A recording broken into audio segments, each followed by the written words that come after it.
اعوذ باللہ من الشیطان الرجیم بسم اللہ الرحمن الرحیم۔ آج ہم پریشانی میں پڑھنے کی دعا سیکھیں گے۔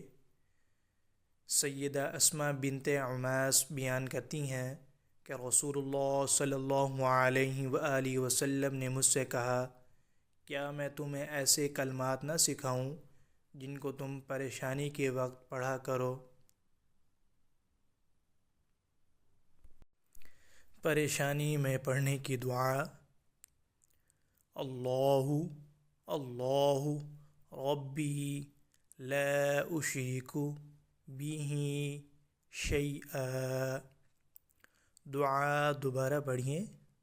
اللہ اللہ ربی لا اشرک بہ شیئا۔ ترجمہ: اللہ ہی میرا رب ہے، میں اس کے ساتھ کسی چیز کو شریک نہیں بناتی۔ اللہ رب العزت ہمیں اس پر عمل کرنے کی توفیق عطا فرمائے۔